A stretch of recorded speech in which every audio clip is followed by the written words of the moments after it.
I say this speech every night at the end of the year. Every year. And here's why. And now more than ever. Now it means so much more than ever for obvious reasons to what's happened the last few years with my darling daughter, right? It changes your life, your perspective on things. Things still matter, but differently. I argue with someone in this film industry often. This morning, I had another argument with someone, a film producer. And they mistake it as ego. And I say to them, it's not ego. It's this film industry not working together. My darling wife, when we first got here, literally, shows you how smart she is. She married well, you know. She said to me, they don't communicate here. I said, what do you mean? And she goes, they don't share the knowledge. And I said to these people, when I call you and I say, hey, this was a silly choice, it's not being an asshole. And I realized that I've done nothing with my life but this. Nothing. I started at a very young age. I was about 13 or 14. My dad said to me, do you want to go and play soccer with your cousins? And I said, nope. The fuck? Me playing soccer. Are you kidding me? But I had heard of a theater. This was before internet. In the newspaper, it said theater. And I got in the car and I said to my dad, I want to go here. We went downtown and there's a little lane called Bennett's Lane. And it was an old mechanic. And they took over the mechanic and we built a little theater. I remember them building it together. That's where I used to hang out. When my cousins, her dad used to go to soccer, I would go to the theater. That theater became Bennett's Lane. It's a jazz club now. Before that, it was a Greek theater. And before that, it was a mechanic. At the age of about 14 or some shit like that, I played Isaac, Abraham and Isaac, the biblical story. If you ask your grandmother, if you're Greek, you say, remember the Abraham and Isaac, little Isaac? They're going to go, yep, that was me. All I remember was that I had 202 lines of ancient Greek. I had no clue what I was saying. Yeah, it was all like, we did performances at Her Majesty's Theatre and at Princess Theatre. And the career's gone downhill since then. That's true, we did it at Her Majesty's. Wow. All these people go, look, there's a photo of you. And I go, yeah. Then I went to college. Monash Uni was where I was going. And I got some scholarship there or some shit. And I remember going there and I said to these people, I don't want to do this. This is not me. And my teacher there said, you're going to close a lot of doors. And I said, I don't give a shit about those doors. And what happened is my parents had gone away and I saw a bunch of films. I rented videos. We had videos in those days. I stayed alone. I rented videos. And that weekend I decided I want to go study acting in America. Parents had a heart attack. This was before internet, before Facebook. You literally turned up there. As most of you know the story, I get there, I catch a cab. I was going to go stay at someone's house. I had a freaking phone number. And the cab driver said, you're here for acting? I said, yeah. And he goes, there's a woman named Stella Adler teaching tonight. And I said, fuck it, let's go. The only reason why I said let go is the person I was staying at, his mother-in-law had died and he was going to a funeral. And I thought, well, fuck it. I just stayed at some hotel room. So I went to Stella's class, literally with my suitcases. And I thought, fuck. Look at these fucking people. I stayed with her for 3 years full time. I wasn't rich. I'd saved enough money for what I thought was a year. That money ran out in about 3 months. Because back then, we're talking in late 80s, they charged a shitload of money for 3 months. And the reason why they charge a shitload of money in LA, they still do, you've got a visa for 3 months. And they go, how much money can we get out of this motherfucker before they leave? You're going to do fencing classes, breathing classes, you name it. So they pump you up with hours and money. Once you get your green card, they go, oh, fuck off. I'd run out of money in 3 months. By November, I got there in January. By November, I was done. I borrowed money from everyone, you name it. And then I met a guy named Barry Primus. What happened is someone in my class said, I'm quitting my job. I said, what do you do? He goes, I'm a script doctor. I said, okay. They gave me a script. They said, read it. What do you think about it? First of all, notice they asked for my fucking opinion. That's what LA's about. We want to hear your opinion. And they said, let's talk. And I got a job. Barry, I think I've shown you all the photograph. There's Barry Primus, there's Marty Scorsese, there's Harvey Keitel, there's De Niro. Barry's this actor that no one knows, but he knows everyone in Hollywood. I became his assistant, and from there I started doing script interpretations, script doctoring. From him, I met all the famous people. If you see the film The Rose with Bette Midler, Barry plays her agent. Barry coached her in that. If you see every Robert De Niro film, you will see Barry Primus next to him somewhere. They were friends before they were famous. So that's why I met all these people. And then from there, when Stella died, I went to the Lee Strasberg Institute. 4 years full-time, night, morning, night. And then 4 years part-time because then I had kids and a wife. I said, hey, where the fuck are you going all night? And then I came here. The reason why I came here, and I share this with you guys, is because my kids were getting older and I don't want to raise a family in LA. It's not a great town. If you're 19, 20, go have a great time. Plus, this mattered to me back here. I could see potential here. I thought, we are so far behind as a film industry. If we got our shit together, we could be amazing. Came here, opened the lab. And as you all know, and I say this with a lot of pride, I've said if there was other schools that had our track record, they'd have billboards all across town. We have earned 2 Logie nominations, 2 AACTA nominations. That is fucking brilliant for a small school. Brilliant. And I want you all to think, this is how I want you all to think. There's a difference between an acting student and an actor. It's night and day. At this stage of my life, I don't want to teach acting students. Acting students turn up, they get excited, they go, I've heard about you guys, and you all know this happens every day. Every day. Even today, 2 or 3 people. How do I join? Just turn up. Every day this happens.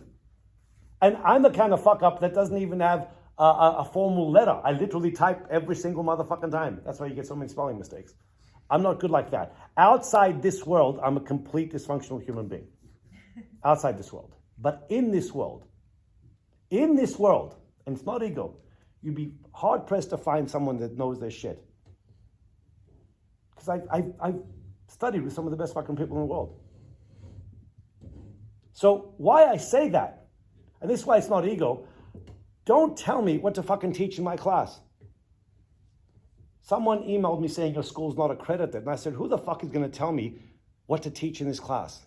Which one of these bananas? And I asked for them. Give me a list of people that's on the committee that makes a school accredited. Yeah, what is that even? Yeah, because you can make more money, they said. You can make more money because you can get students from overseas. That's the point. Yeah. So I said, who's on the committee that approves a school getting accredited? Please tell me what the fuck they've done. Please tell me what they've done for them to tell me what I should or shouldn't teach. Who said this? Some government body. Oh. Yeah. They did. You'd make so much more money, and I went, fuck off. Really? What I teach here, I learned a lot of it from acting classes, but then I realized there was a lot of shit that I was learning in class that I didn't see, let's call them the famous people, using on a film set. And I thought, what about this shit? No. Someone said to me, it's great for classes. Barry Primus, who said that. This is great for classes. You want to keep doing this shit? And I went, okay. I could sell improv classes to people. They would turn up in a heartbeat. Because you get on stage and you feel good. Hey man, this feels great. We had a lot of fun. Yeah, fuck off. Nothing to do with acting. Nothing. It's just you getting on stage feeling good. because they do it as themselves. It becomes a competition then. We're trying to entertain the group. Because you should be thinking, am I improvising as the character? And they don't do that. Am I improvising based on the journey of where the script is? What's going on? And you're improvising to find the lines. That's different. And you could sell those. We once tried it. A whole bunch of people kept on emailing saying, when's that class happening? And I said, I don't know. Because they said, you could do this to make more money. I said, yeah, I don't want to do it, but that's the point. And there's a waiting list of people. There is, actually is. Right? It's not going to happen. Not with me teaching it.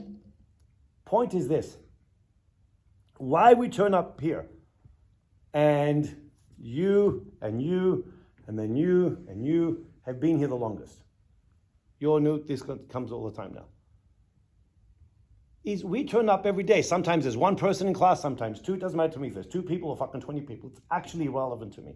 The work is exactly the same.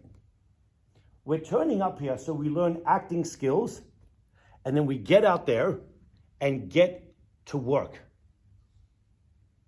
And the more skills you understand, I can't explain it simpler than this. You could read 10 books on acting. You could read 10 books on swimming. If actors read 10 books on acting, they feel like they became actors. And yet, if a swimmer read 10 books of swimming, and someone said, great, you got the Olympics tomorrow, they're not even going to fucking bother. Imagine reading 10 books on dancing and going, I'm a dancer, and everyone's going to go, no, you're not a fucking dancer. You have intellectual knowledge. Actors walk around here with intellectual knowledge about acting. Oh, this teacher said this. Who gives a fuck what they said? At the end of the day, it comes down to what you can do. If I threw you in the ocean and you sit there thinking, what stroke should I do? You'll fucking drown. But if you start swimming based on the conditions of the ocean, that split second, and based on how in shape your body is, then you'll float and you'll make adjustments based on the next wave. That's how I want you guys to think as actors. It's all different based on who I'm working with. Different vibe based on the scene, based on how I'm feeling right now in this moment. That's called being in the moment. That's how America works. I've shared with you many stories of people like famous actors where the director said, how are you going to say the line to her? And they've said, I don't have a fucking clue till she says her line. I don't have a clue what's going to happen when I get home tonight. Till I open the door and I go, okay, here we go. Or, hey, here we go. I don't know. We don't think like that here. How do we think here? Stand here, say your lines like this, neck up shit. And at this stage of my life, when I've done nothing but this,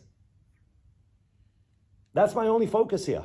For us to get here, learn acting, get it in your body, and then get out there and get work. And everything else is horseshit. It really is. Doesn't matter who you know. You could know everyone in the world. If they gave you the role and you can't do it, what's the fucking point? LA's full of people that spend time knowing people, and they say, great, where is it? I'm not saying that's not important. That's very important. You've got to hustle. You've got to get out there and hustle to get work. But you better be able to deliver.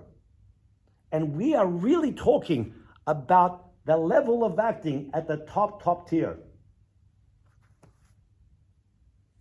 Because it matters. And the most basic example I give, if you sitting down having a morning drink with mom or dad doesn't matter to you, which is a very simple exercise, for 40 minutes, if you can't focus on that, how are you going to survive doing a film for 6 weeks, 10-hour work days? You can't focus for 40 fucking minutes? And then people go, oh, when Marty Scorsese calls me, I'll be amazing. I go, no, you can't even fucking do it here for 40 minutes. And as you all know, my phone is full. Even today, another one. Every day. I mean every motherfucking day. Peter, I got a big audition. The best way I can describe it is this. I can't go in the gym and do what he does. I'm out of fucking shape. I can't. That's consistency. If you can't lift this much weight as an actor, and now you're this much, and you get your audition tomorrow, and you go, Peter, I'll give you a bucket of money, and yeah, it's really important. We can spend all fucking night here. You're not going to go from here to here in a few hours. It will not fucking happen. I like how you called me and you asked me, which one do you think? Yeah. Yeah.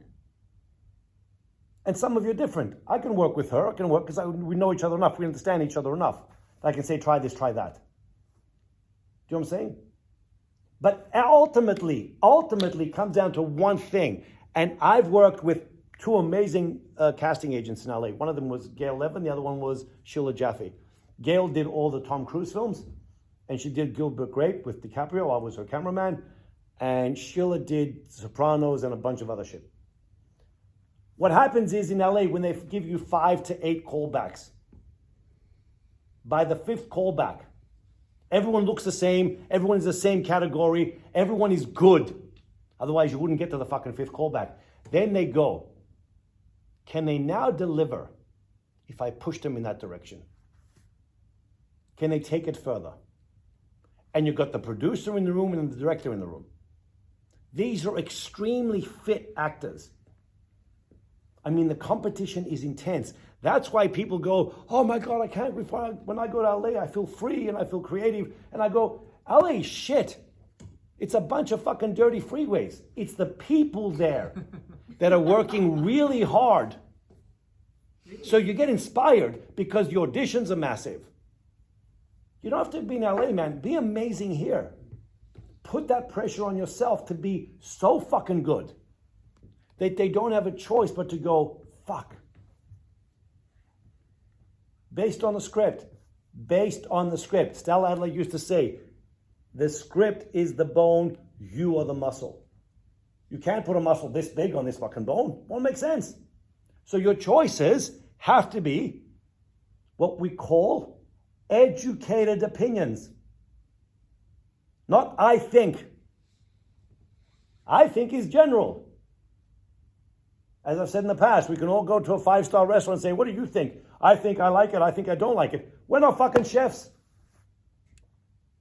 That's why I argue with people when they give me their opinions here about something. I say, I think this is shit. And they go, well, I don't. And I go, let me tell you why it's shit, motherfucker. Because my opinion has nothing to do with ego. It's what we call an educated opinion. And if it's good, I'll fucking tell you this is very fucking good. But do you know why? Not I like it. That's for the audience. You have to know why. You have to think like a chef. Chefs know why something doesn't work. That's our job. That's the kind of actor that I want to turn up here to teach. Because I'd rather fucking stay home and do nothing. For me to bother to come here and to have that expectation on myself, especially today, the way my life is, keeps me sane, keeps me alive, actually, to turn up here.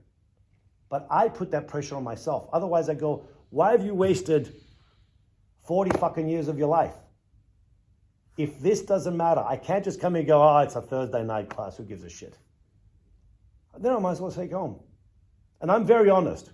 Trust me, if I don't want to come to class, you'll fucking know about it.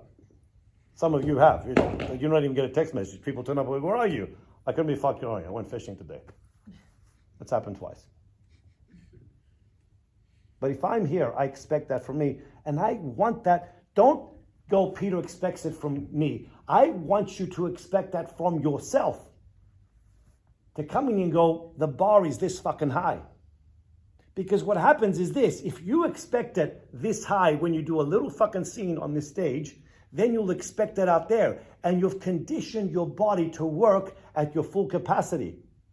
If you come here and piss it away, and I was the number one pisser away, because unfortunately my apartment was across the road from every fucking acting school I ever went to, because I was too lazy to drive 2 fucking hours in LA. I literally rented apartments across the street. You go to Strasbourg, you can see my fucking apartment.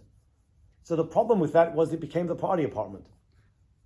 Because people had a class in the morning, people had a class in the evening, 9 to 1, 2 to 6, 7 to 11. The problem or the purpose? The problem, yeah, I know. So what would happen is this.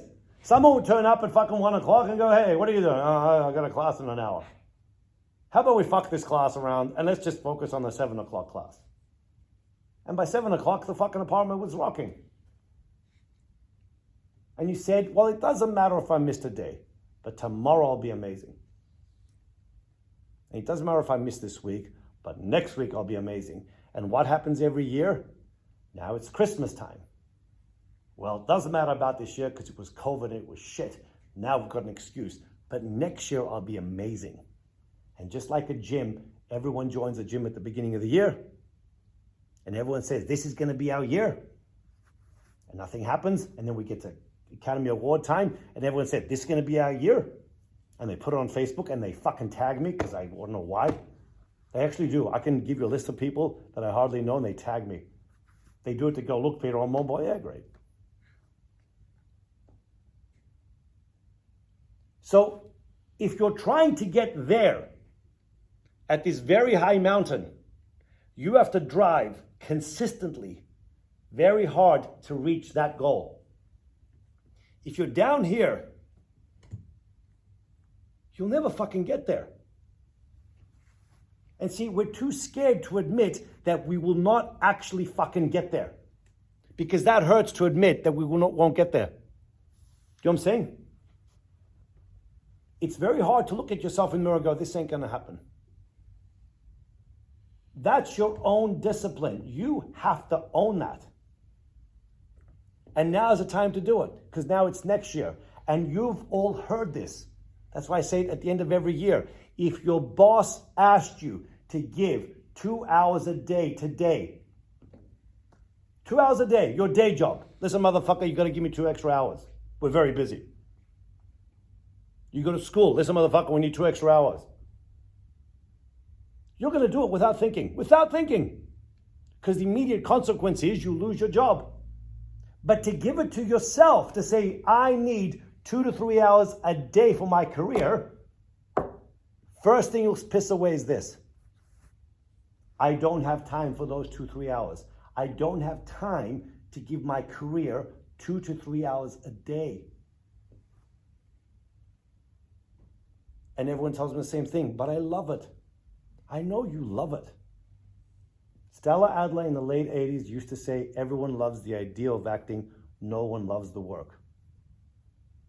And there's a wonderful man named Robert De Niro who said to me, Peter, that's why they call it work. Because I used to turn up to all the parties, he goes, why the fuck are you here? Acting work. See, starting next year, and I'm the kind of human being says, have your motherfucking life. Do nothing with acting over the next fucking 2 months. Till February. Because this is your summer. In LA, they take 1 day off. Christmas, New Year's, done. January 2nd, you're back on the phone, back on the emails. But here it's your summer, I get it. Go away. Enjoy your fucking life. But then you decide, when I start my year, where's your 2 or 3 hours a day? Consistently, to read a fucking play, to read plays you've never even heard of, to find plays you'll write for, to write short scripts, to do character work, to do sensory work, to do relaxation. I've seen amazing people that have Academy Awards, and I've turned up to their house or to their fucking hotel room, and they're on the chair going, and I've gone, are you fucking kidding me? You're still doing, you haven't graduated? What the fuck? And they look at you and go, no, that's why I've got 2 Academy Awards and a fucking career to die for. Because I'm still doing, Acting student versus actor. No one can give you that. And the other thing you need to do, please understand this. You're not in a band. Like the Beatles, there's 4 of them. They can support each other. They can push each other. This motherfucking job is alone. You're alone. You need to hold yourself accountable. To go, I'm letting myself down now. That's why I say to you, when you're in that chair and you're doing this, where the fuck is Peter? Okay, he's gone outside. You're fucking yourself. I don't give a fuck. You're fucking yourself. When you do coffee cup, and I used to do this, and go, what the fuck's the teacher? I'm not kidding you. One day, the motherfucker was right in front of me. And I went, fuck. He grabbed me by the throat. One of the best teachers I had. I'm not kidding you. Mark Marno was his name. Japanese, Italian, motherfucker. Grabbed me by the throat. And he said to me, why did you come here? After I was there for like a decade. I thought, he's fucking right. Why did I come here? He said, why did you come here? You didn't come here to be Mr. Social. You didn't come here to fucking party. You didn't come here to get caught up in school politics. Why did you come here? And I said, you're right. Why did you pick this shit? No one's forcing you to do it. So reflect and get to work. Have an actual calendar. This does not just happen, because it will not happen. Days will go by, months will go by, years will go by, and you'll be talking about it. I'm an actor, I'm an actor, I'm an actor. And I ask very simple questions. What the fuck makes you an actor? And that's where you don't get a response. And most of you have seen people come and go here. If I had 3-month courses, we could have made a fortune. That's what they're telling me here. They're, you're looking for that one actor that's going to stick around for years. I say, yeah, I want to make fucking actors. I could teach 3-month courses and make money. Yeah, fuck that. I want you all to become actors, not acting students. I want you all to be the sharpest fucking actor you can be, with ideas and capacity, so you can deliver what goes on up here. You've all got great ideas when you read a role. Start to trust them. Don't look around. What do you think I should do? Who the fuck are you asking? That's why I tell you, I don't ask anyone, because I know my shit. You should know your shit so well that you shouldn't go, what do you think, Mr. Director? You tell them what you think. This is what I think, motherfucker, because I know my character. Marlon Brando said to a director one day,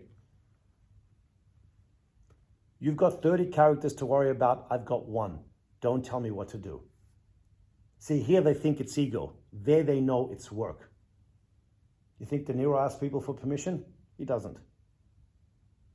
And that's how I want you to think, because they take that away from actors here. They really do. I want you to go in the room and say, this is my interpretation based on the script, not just I think, educated. Based on the script, based on that line, based on his upbringing, based on the circumstances. There's a motherfucking war on.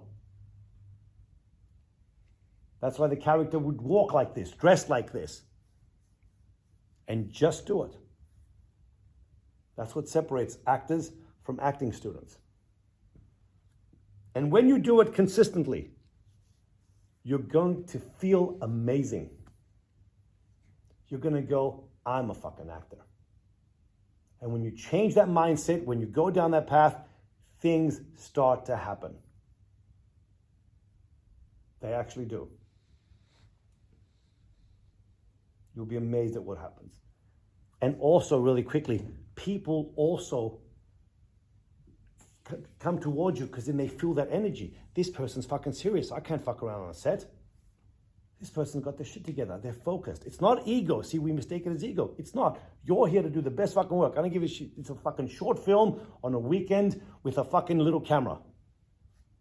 Your job is the fucking character and to give it all you've got. And that's when people will start to notice. But why we're here is to show you what you can do and what you can't do. And to give you a bunch of tools, you decide which ones to use to go, I can see my own growth. And then to use it out there. Don't come here at me tell you what to do. That's shit. Do you know what I'm saying? And that's how I want you to think. And that's how I want you to keep thinking next year and the year after and the year after. And you'll become an actor somewhere in that process. And you'll feel amazing. You got me? So plant it in your head. Make the change. When you come up here, you leave the human being downstairs. And you bring the actor up here. And when you go down there, Be a fucking human being. Have fun. Because you need both sides of the coin.